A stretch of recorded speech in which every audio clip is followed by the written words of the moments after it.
de nuestros servicios o transmisiones, si nos estás viendo a través de la pantalla, qué bueno que nos acompañas en este día. Eres más que bienvenido a la casa del Señor. Y donde quiera que estés, si estás haciendo un watch party con algunos otros miembros de los campus, qué bueno que nos acompañas. Y mira, si tú estás en algún otro lugar y quieres unirte a la visión de esta casa, quiero invitarte a que abras grupos, pongas los sermones, queremos instruirte. Si lo quieres hacer en tu casa, si lo quieres hacer en algún lugar público, queremos darte las herramientas, comunícate con nosotros para que podamos ayudarte, entrenarte a que lleves la palabra del Señor, amén, en cualquier lugar. ¿Cuántos sabemos que la iglesia se sigue multiplicando? Amén. Y damos gloria a Dios por eso. Así que bienvenido, qué bueno que estás aquí. El día de hoy vamos a entrar con un tema, con un título bien interesante, porque hemos venido hablando de que a veces cuando las cosas no salen como nosotros esperamos, tendemos a decir, Dios me decepcionó. Dios me decepcionó. Y ese es el tema del día de hoy. ¿Les parece si platicamos un poquito de esto? A veces cuando decimos, Dios me decepcionó. A ver, dígalo conmigo. O sea, ¿alguien lo ha pensado siquiera? ¿Alguien lo ha dicho? Yo lo he dicho algunas veces de que, chale Dios, me decepcionaste. Yo estaba esperando esto, pero la realidad es que, mira, nadie planea cosas malas. ¿Quién planea cosas malas? Nadie. Cuando ponemos nuestra confianza en Dios, tenemos la convicción de que estamos en buenas manos.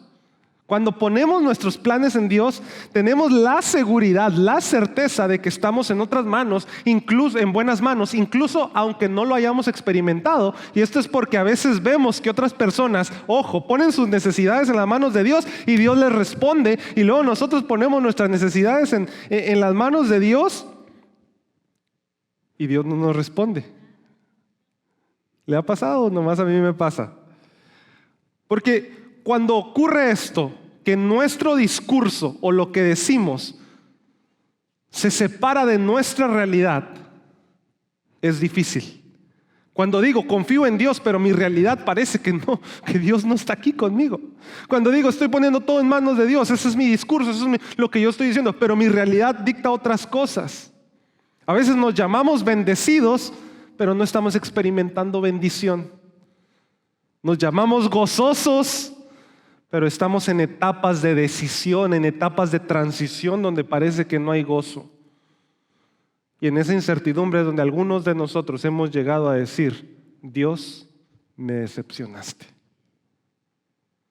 Puede ser que tú criaste a tu hijo para ser bueno, y hoy las decisiones que toma tu hijo no son las mejores y te molestan o te avergüenzan. Tal vez tú planeaste tener una vida buena y hoy estás en medio de una crisis financiera. ¿A cuántos les pasó eso, no? Cuando estábamos chiquillos. No, cuando crezca y tenga 20 años voy a tener un carrote, una casota y te voy a sacar de trabajar, mamá. Y ahora estamos aquí con más deudas que las que tenían nuestros papás. ¿Cuántos dicen amén? Ahora, mamá, ¿me prestas dinero? ¿Verdad? Porque no lo planeamos de esa manera. De pronto planeaste tener un buen matrimonio, próspero, unido, y estás en medio de pleitos al borde del divorcio. Tú no planeas luchar con la depresión o con la ansiedad, pero estas nos acechan todos los días. Nadie planea cosas malas, iglesia. Nadie planea esto. Y cuando pasan, nos sentimos defraudados. No solo por Dios, sino por la iglesia.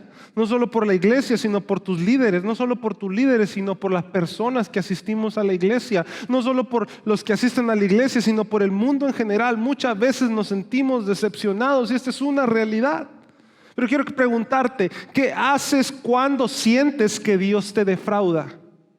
Quiero que tengas esa pregunta en tu mente. ¿Qué hago cuando siento que Dios me defrauda? ¿Qué es lo que estás haciendo en tu vida cuando sientes que Dios te defrauda? Vamos a entrar a la palabra del Señor y voy a leer algunos versículos. Si vas conmigo, por favor, a Lucas capítulo 2. Y vamos a leer una historia que como que de pronto nada más la leemos en Navidad, pero me voy a adelantar un poquito a diciembre porque esta no es una historia nada más de Navidad, es una historia que tiene mucho que decirnos el día de hoy. ¿Qué hago cuando Dios me decepciona? Lucas capítulo 2 dice, pero el ángel los tranquilizó. No tengan miedo, dijo. Les traigo buenas noticias que darán gran alegría a toda la gente. ¿Qué está pasando acá? Lo que está pasando es que ángeles se aparecen a los pastores en la noche en que Jesús nace. ¿Recuerdas esa historia?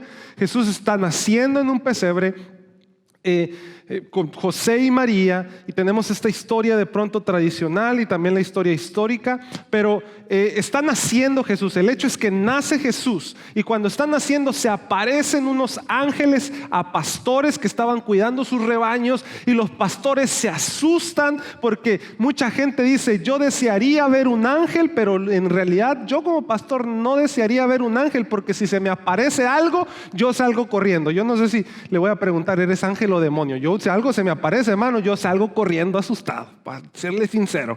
Pero así estaban los pastores, estaban ahí tranquilos, asando bombones de pronto en su fogata, y de pronto, ¡boom!, se les aparece un ángel, y fíjate lo que dice, los tiene que tranquilizar. El ángel los tiene que tranquilizar y les dice, no tengan miedo, les traigo buenas noticias que darán alegría a toda la gente. Y mira lo que dice el verso 11. El Salvador, di conmigo, el Salvador. Otra vez dilo fuerte, el Salvador. Si tú estás en uno de nuestros campus, repítelo fuerte, el Salvador. Sí, el Mesías, el Señor, ha nacido hoy en Belén, en la ciudad de David. Escucha, Dios conoce la condición que enfrentas. Vamos a hacer un ejercicio, ¿listos? Quiero que haga esto conmigo aquí en el santuario, y los que nos ven a través de los campus en línea. Vamos a hacer este ejercicio. Diga esta frase conmigo, pero quiero que lo repita fuerte. Dios siempre tiene la provisión para mi necesidad. Dígalo otra vez. Dios siempre tiene la provisión para mi necesidad. También espero que en los campus lo estén repitiendo última vez. Dios siempre tiene la provisión para mi necesidad. Ahora mira esto. Dios conoce la condición que estás enfrentando. Yo voy a decir una condición y tú vas a repetir la frase. ¿Listo? También en los campus, por favor. Cuando la vida no tenga sentido para ti, recuerda. Ok, lo podemos hacer un poquito mejor, creo yo. En los campus también lo podemos hacer un poquito mejor. ¿Listos? Cuando la vida no tiene sentido para ti, recuerda. Dios siempre tiene la provisión para mi necesidad. Aunque tu problema te ahogue. Dios siempre tiene la provisión para mi necesidad. Aunque te sientas solo. Dios siempre tiene la provisión para mi necesidad. Aunque no tengas dinero. Aunque tengas problemas familiares, Dios siempre tiene la provisión para mi necesidad. Así que mira, Dios conoce la condición que enfrentamos. Dios lo sabe. Ahora, si vemos cómo Dios responde a la necesidad de la humanidad, si regresas al versículo 12, el ángel le dice a los pastores en el versículo 11, el Salvador, el Mesías, ha nacido hoy en la ciudad de Belén. ¿Por qué? Porque el mundo necesitaba un Salvador. Escucha, el mundo no necesitaba leyes. Si el mundo hubiera necesitado leyes, Dios hubiera enviado un maestro que nos enseñara leyes. Si el mundo hubiera necesitado profecía, Dios hubiera enviado otro profeta. Amén. Porque luego andamos, yo quiero que el Señor me hable. Yo quiero que Dios me dé una palabra profética. Tú no necesitas una palabra profética ya. Si el mundo hubiera necesitado ánimo, hubiera mandado un animador, un coach de vida, hubiera mandado eso. Pero el mundo, nosotros, yo, tú y yo, necesitábamos esperanza, necesitábamos ayuda, necesitábamos consuelo. Así que Él envía un consolador, un ayudador, Él envía un salvador. Porque como ya te dije, Dios siempre tiene la provisión para mi necesidad. Amén. Y hoy quiero animarte, porque cuando tú sientes que Dios te está defraudando, que Dios te está dejando en el camino, que Dios, decimos los de Juárez, te está dejando morir, Dios siempre tiene la provisión para tu necesidad. Y seguimos en el versículo 12 de la historia. Dice, y lo reconocerán por lo siguiente señal. Encontrarán a un niño envuelto en tiras de tela. Esto es bien hermoso, porque cuando Lucas habla de esto, se refiere a la muerte que tendría Jesús. Y esto es importante que lo tengas en tu mente para el desarrollo del sermón. Envuelto en tira de telas, y acuérdate que a Jesús lo envolvieron cuando murió en telas, acostado en un pesebre. De pronto se unió ese ángel a una inmensa multitud, y los ejércitos celestiales que alababan a Dios y decían: gloria a Dios en el cielo más alto, y paz en la tierra para aquellos en quienes Dios se complace. Paz en la tierra en aquellos en cuales Dios se complace. ¿Qué es lo que haces cuando te preguntas dónde está Dios? ¿Qué es lo que haces cuando sientes que Dios te está decepcionando? Cuando crees que todo lo que estás haciendo está bien y te estás esforzando, pero las cosas no se acomodan. Como fiel proveedor, Dios sabe responder a las dudas y al temor. Quiero que pongamos en nuestra mente por algunos minutos la historia de José y María antes del nacimiento de Jesús.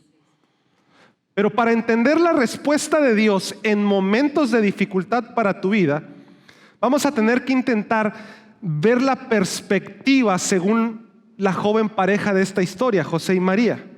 Una pareja, escucha, al punto del colapso, con un sentimiento de traición y de una posible infidelidad. Quiero que veas esta historia como personas reales. Como personas reales, porque a veces vemos esta historia muy romántica como en Navidad, ¿verdad? Pero hoy quiero que la analicemos desde un punto de vista realista, muy realista, porque vemos que la paz vino a este mundo por medio de Jesús, pero no sabíamos o no ponemos a veces atención lo que José y María estaban pasando. Personas reales. El esposo tenía dudas de que su esposa le había sido infiel. Habían tenido que soportar chismes, críticas, señalamientos, y ahora tenían que irse a otra ciudad para cumplir mandatos civiles en medio de un embarazo. Porque un corazón obediente sigue la voz de Dios aun si tiene que caminar contra toda la adversidad. Un corazón obediente sigue la voluntad de Dios aun si tiene que caminar contra toda la adversidad. Pero vayamos un poquito más atrás, ¿ok? Vayamos un poquito más atrás en la historia. Vamos a ver a José y María antes de que tuvieran que hacer este viaje largo hacia su ciudad. José, un hombre trabajador, comprometido con María, y ahorita te explico lo que esto tiene que ver, escucha que su novia está embarazada. Un día María le dice: oye José, estoy embarazada, pero no es tuyo. ¿Cómo se debe haber sentido José, verdad? Es del Espíritu Santo. Oye, pobre José. Así como todos nosotros lo hubiéramos hecho, hubiéramos dicho: esta me engañó y aparte está loca. ¿Cómo que el Espíritu Santo? Eso es una realidad. Porque tú y yo hoy sabemos que no era así, no estaba loca y no lo había engañado, porque ves todo el contexto de la historia. Pero en el momento histórico de que José recibe esta noticia, es un sacudimiento para su vida. Es un shock para su vida. Y quiero que escuches esto. José era del pueblo de Israel y las oraciones a Dios por la liberación del pueblo eran comunes. O sea, José era un hombre muy dedicado a la ley, de hecho lo dice la Biblia, iba a la sinagoga fielmente, servía a Dios y oraba por la liberación del pueblo de Israel, porque acuérdate que estaban bajo el imperio romano. Entonces, orarle a Dios, orarle a Jehová en ese momento para que liberaran al pueblo era muy común. Era muy normal, y José, sin duda, en su contexto, había orado muchas veces: Señor, envía la provisión, Señor, envía la paz, Señor, envía al Salvador. Sin duda, José había orado: envía al Mesías en medio de la opresión. ¿Sí me estás siguiendo? Así como tú muchas veces has orado por provisión para algo, así como tú muchas veces has orado por respuesta para algo, en medio de la opresión de Jerusalén, en medio de la opresión del pueblo de Israel, Dios escucha la oración de José y dice: voy a enviar a un Salvador, al Salvador por el cual están orando. Pero José ignoraba que en su novia la provisión de Dios para Israel se estaba gestando. Él oraba, pero a la vez estaba ignorando. A veces es más fácil creer que Dios no nos ha respondido a creer que Él ya ha proveído. A veces es más cómodo seguir orando que reconocer el milagro. Muchas veces así nos sucede a nosotros. En María vemos a aquellos que han aprendido a esperar la provisión de Dios. Y en José vemos a aquellos que hemos silenciado nuestros oídos al miedo interno o al ruido de este mundo. En María vemos esas personas que depositan sus oraciones en Jesús, en Dios, y Dios les responde. Pero en José vemos esas personas que tienen la misma petición, también ponen todo en manos de Dios, pero no reconocen cuando la provisión viene. Y luego decimos: ay, Dios me anda decepcionando. ¿Por qué? Porque la provisión de Dios solo se va a revelar a aquellos que están listos para recibirla. Mira, María le había ganado a José en este momento. ¿Realmente estás listo para que Dios responda a tu oración? ¿Realmente estás listo para que Dios responda a tu oración?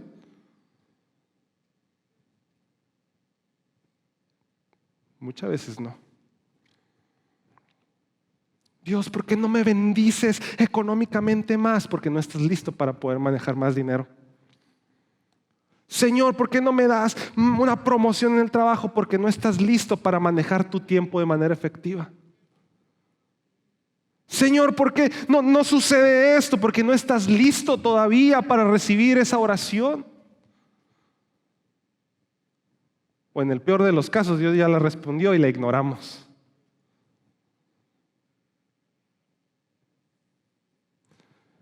Sigo leyendo la historia. Mateo capítulo 1, versículo 18. Este es el relato de cómo nació Jesús el Mesías. Su madre María estaba comprometida para casarse con José, pero antes de que la boda se realizara, mientras todavía era virgen, quedó embarazada mediante el poder del Espíritu Santo. José, su prometido, era un hombre que dice justo. ¿Cómo era José? Justo. De hecho, en la tradición se le llama José el Justo, precisamente por este título. Y no quiso avergonzarla en público, por lo tanto decidió romper el compromiso en privado. Te explico lo que sucede. Otras versiones dicen y quería divorciarse de ella en privado. ¿Por qué si todavía no tenían la boda? En la cultura judía, ellos tienen dos bodas, por así decirlo. Una que se llama Kudishin, que era el compromiso. Prácticamente ya estaban casados, pero todavía no vivían juntos. El compromiso era donde venían y se arreglaba toda la parte civil. ¿verdad? Se firmaban algunos papeles. Bueno, en ese caso no se firmaban papeles, se daba una chancla entre el papá y el novio y esta mujer pasa a ser tu propiedad. Entonces los cabritos que tengas de ella van a tener tu herencia ahora. Yo ya no le voy a dar herencia a la mujer, al menos que suceda, ¿verdad? Ahora sí que chivo, ¿cómo era? Si se brincó la vaca a mi corral y tuvo el cabrito de este lado, es mío el cabrito. ¿Cómo me había dicho? Algo así, ¿no? Ese era básicamente el kudichín. Era el compromiso, una boda civil. Ya estaban casados, pero todavía no vivían juntos porque tenían que esperar el jupá. Y lo que era el jupá era la boda, la fiesta, porque ahí no te tenías que preocupar por nada. Ahí era comer y comer y comer y bailar y celebrar la boda durante días. Las bodas judías duraban días. Entonces, ya estaban... José y María ya estaban, cuando dice comprometidos, ya estaban casados civilmente, esperando nada más el jupá, la boda, la celebración para irse a vivir juntos. Entonces José es un hombre que seguía la ley y obviamente tenía todo listo para estar con su esposa en la boda. Entonces ya hablamos esto, estaba consideradamente casado y María le dice, en medio del kuchín y el jupá, en medio del compromiso y la boda, antes de irse a la primera noche, ¿verdad? Llega María y le dice, José, estoy embarazada y no es tuyo, mano. Imagínate José que haber pensado, oye, ya le di la chancla a tu papá, firmé contrato. Tu papá, ya arreglamos todo esto. ¿Qué es lo que quieres? Es más, ya hasta pagué el salón donde nos vamos a casar. Ya contraté al mariachi, al imitador de Juan Gabriel, a los robots que vengan a bailar. Ya los contraté. ¿Cómo que estás embarazada? ¿Qué es esto? Imagínate esto. Una humillación pública para José, pero más que la humillación pública, la traición personal. Yo creí en ti y tú te fuiste con otro.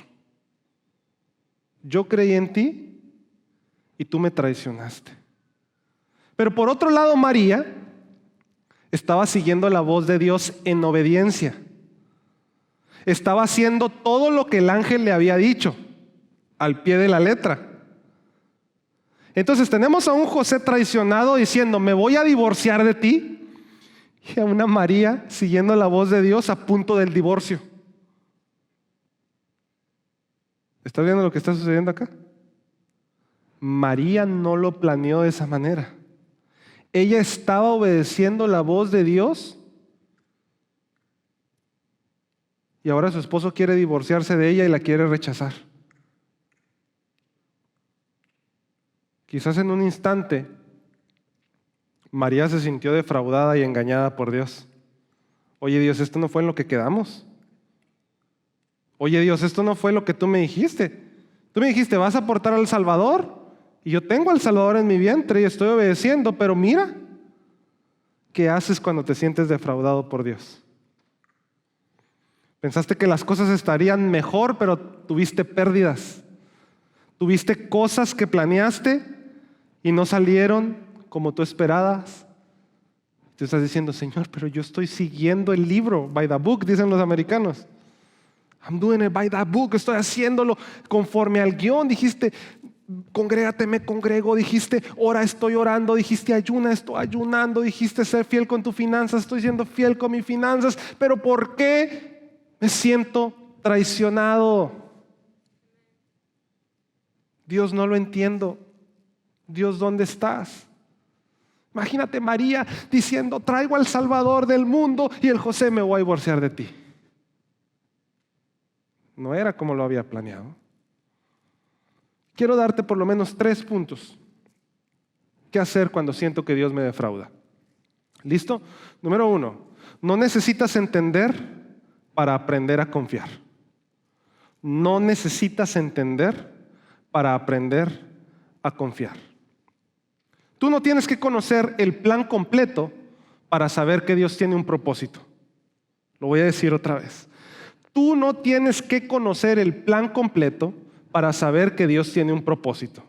Proverbios 19:21 me encanta porque dice, puedes hacer todos los planes que quieras, pero el propósito del Señor prevalecerá.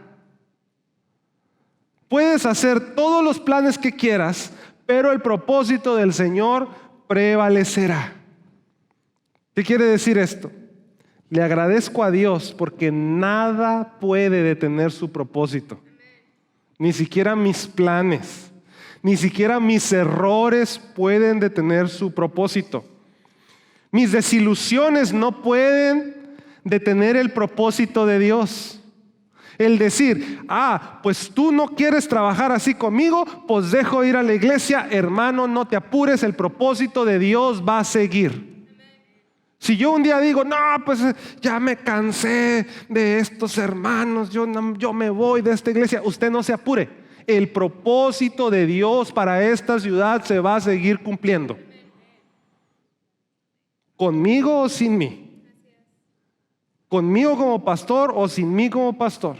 El propósito de Dios se va a seguir cumpliendo.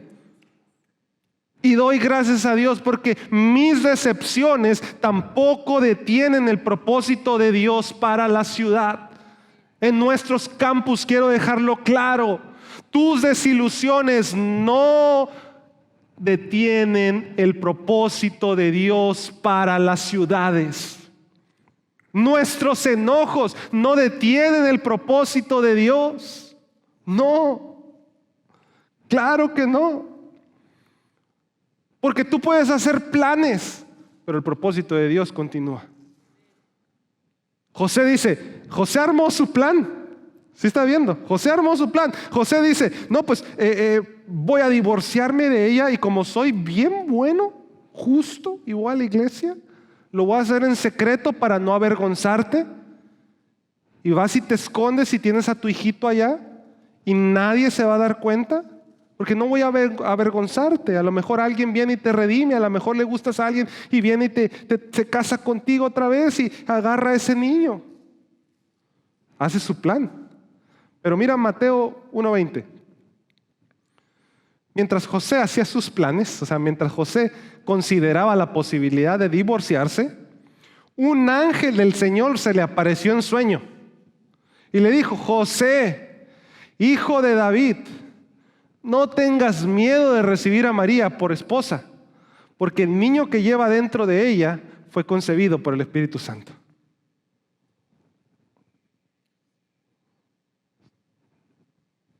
Tú puedes hacer tus planes, pero el propósito del Señor prevalece. Dios sigue trabajando en medio de tu decepción, aunque no lo creas. Dios sigue obrando en medio de tu enojo, aunque no lo creas. Cuando más defraudado te sientes es cuando más está trabajando Dios. Aunque no lo creas, la provisión se aproxima en tu vida. Aunque esté lejos de ti, no significa que no va a llegar. Dios sigue prevaleciendo. Entonces, número 1, no necesitas entender para confiar que Él tiene un propósito. Número 2, tu decepción es un camino para acercarte a Dios. Tu decepción es un camino para acercarte a Dios. Dios redime la decepción. Me encanta la palabra redención. La transforma en un lugar de encuentro. Ese sentimiento de dolor son piedras en bruto que Dios está utilizando para construir un nuevo altar y hacerse presente en tu vida. Recuerdo la historia de Jacob. Me encanta. Su papá Isaac lo bendice y lo despide. Y cuando lo bendice le dice, vete y busca esposa. Y no había nada más feo que eso, que tu papá te despidiera. Te dijera, órale, ya rásquese con sus uñas. Pero me estás bendiciendo, sí, pero gánele. Pero sí, ya lo bendije, ahora váyase, rásquele, búsquele. Ya está grandecito, busque novia. Y lo manda a buscar novia. Y se queda Esaú en la casa. Aunque no lo habían bendecido, tenía todos los recursos del papá. Y Esaú se enoja. Entonces, Cuando va Jacob en el desierto a buscar novia, lo que sucede es que tiene que quedarse a dormir una noche en medio de la intemperie. Ahora, Isaac era pudiente en ese momento de la historia. Era un hombre ya con muchas tiendas, muchas riquezas. Y acá tenemos a Jacob bendecido, durmiendo solo en el piso. ¿Estás viendo esta historia? Y lo que hace Jacob es donde tenemos la famosa historia de que puso una piedra como almohada. Después de dormir en las tiendas de su papá, el bendecido está durmiendo ahí con una piedra como almohada.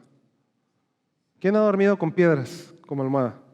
No, a veces que hemos ido a acampar, yo me acuerdo que uno trata de limpiarle a la casita de campaña, ¿verdad? Hoy ya algunos son bien modernos y llevan sus colchones inflables y pues no sienten nada. Pero acampar, tienes que quitar las piedras y quitar todo. ¿Por qué? Porque es bien feo dormir con una piedra encajada aquí en el lomo, así, y lo amaneces, dormiste, no dormí nada. ¿Por qué? Porque tenía una piedra encajada acá. Ese se la puso de almohada, pero lo que sucede es que en medio de la incomodidad, Jacob tiene una visión. El cielo se abre, ve una escalera donde ángeles suben y bajan. La revelación de Dios a su vida. Y él le pone a ese lugar, le dice, esta es la puerta del cielo. Esta es puerta del cielo. Y ahí con esa piedra incómoda, él hace un altar, que años después se vuelve también un lugar de adoración para judíos y no judíos. Una piedra. ¿Por qué? Porque Dios redime tu decepción. Tu decepción puede ser una cita para acercarte a Dios y tú no te estás dando cuenta.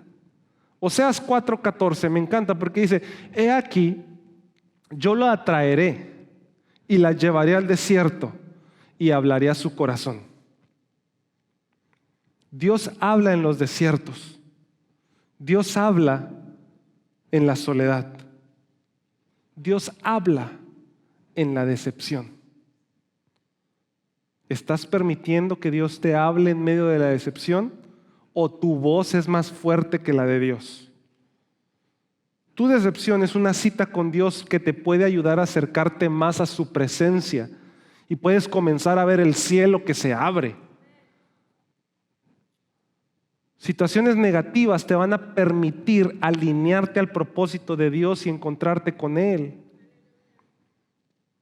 Lo he visto en mi vida. A veces he perdido vuelos para poder hablar con personas que tenía que hablar. He perdido oportunidades para poder estar en lugares donde necesitaba estar. He sido lastimado para poder tener la madurez de predicar algunos temas con autoridad. La decepción tiene un propósito de acercamiento. El dolor tiene un propósito de acercamiento. Y número 3, aún tu soledad está llena de la presencia de Dios. Aquí está José y María en medio de un censo con un embarazo que no habían planeado ninguno de los dos, pero una oración respondida. A veces la respuesta a tus oraciones es las cosas que no estás planeando. Amén. Muchas veces las respuestas a mis oraciones son las cosas que no quería hacer. Y aquí está José y María viajando 90 millas en burro. Ahora, esto no es romántico como lo vemos en las estampitas de Navidad, ¿verdad? Una señora bonita con una panzota así con caras feliz y José bien contento. Eran 90 millas en burro con una mujer embarazada. 2 semanas de viaje.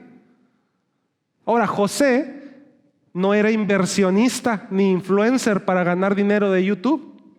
José era carpintero y tenía que trabajar con sus manos para poder hacer dinero. Quiere decir esto que aquí está esta pareja con un embarazo que ellos no planearon, pero era una oración respondida. viajando en burro 90 millas durante 2 semanas y un José sin ganar dinero durante 2 semanas. Pasando por un bosque donde probablemente había ladrones. Imagínate esto en el mundo actual. Un hombre que no tiene ingreso, un hombre que no trabaja por semanas, bajo críticas y chisme, y un gobierno que quiere matar a su hijo. ¿Cómo se siente eso? La paz en la tierra se sentía como un infierno para ellos. Yo sé que no lo habías visto de esa manera. La paz, los ángeles cantando, paz en la tierra, los hombres de buena voluntad. Y lo cantamos, ¿verdad? Pero era un infierno para José y María. Tu paz se sintió como un infierno para ellos. No es lo que ninguno había planeado, un viaje de soledad, decepcionados por Dios. El mundo veía una familia fracasada que se había alejado de Dios, pero Dios no lo veía así. Él veía corazones obedientes que viajaban por el desierto como un nuevo Israel, que cargaba la presencia de Dios, no en una cajita de oro, sino en el vientre encarnado de una mujer. En ese momento no había un lugar más lleno de la presencia del Dios que el vientre de María. Pero María estaba sufriendo 90 millas en un burro. Tu sufrimiento puede ser el lugar más lleno de la presencia de Dios en tu vida y tú ni siquiera te estás dando cuenta. Años después, esta mujer, María, tuvo que morir a ese hijo. El hijo, ella no planeó, ella dijo, el Mesías nace, le regalan oro, plata, mirra, Dios comienza a proveer, ella dijo, esto está bueno, pero luego tiene que entregar a ese hijo en la cruz del Calvario. No era lo que María había planeado. Pero en esos sufrimientos estaba la provisión de Dios para la necesidad de todo el mundo. No había lugar más lleno de la presencia de Dios que ahí en esa cruz, en ese momento. El sufrimiento de Jesús era tu paz. La paz de tu corazón se estaba sintiendo como un infierno para Jesús. Y hoy nos estamos quejando porque no me saludaron en la iglesia.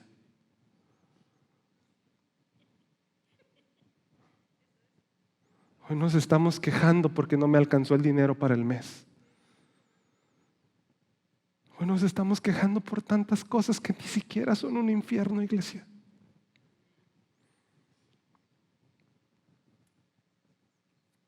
Hay cosas personales en mi vida que no entiendo, pero tengo que entender algo. Por la fe sé que no necesito entender el plan completo para saber que Él tiene un propósito y una cita para mí. Job es una historia muy rara.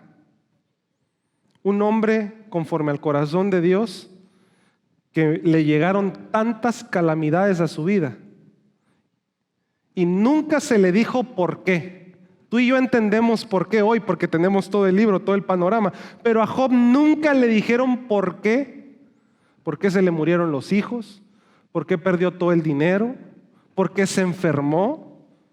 ¿Por qué se le murieron todos los siervos, todos los trabajadores? ¿Por qué perdió todas las casas? Nunca se le dijo por qué. Sin embargo, en el momento más bajo de su vida fue cuando tuvo la revelación más grande, la teología más grande para su vida.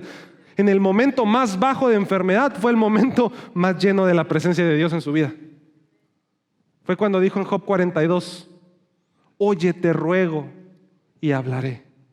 Te preguntaré y tú me enseñarás. De oídas te había oído, mas ahora mis ojos te ven. En medio de tu dolor, en medio de tu angustia, en medio de tus preguntas, necesitas comprender que sus caminos son perfectos, que son buenos, que son agradables. Tú tienes un plan pero Dios tiene un propósito. Y su propósito va a prevalecer. Tú tienes un plan, pero Dios tiene un propósito. No necesitas entender para confiar. Tu decepción te puede acercar a Dios. Gracias por permanecer con nosotros durante toda la experiencia de adoración. Para nosotros es muy importante que tú estés aquí y tú eres muy importante para nosotros. Si tienes alguna necesidad de oración, queremos orar contigo, por ti y por la necesidad. Sabemos de que en la oración hay poder. La palabra de Dios dice que la oración del justo puede mucho y sabemos que Dios puede responderte en este momento. Así que déjanos un comentario o un mensaje privado y queremos estar ahí para ti. Así que muchas gracias y nos vemos en un próximo servicio.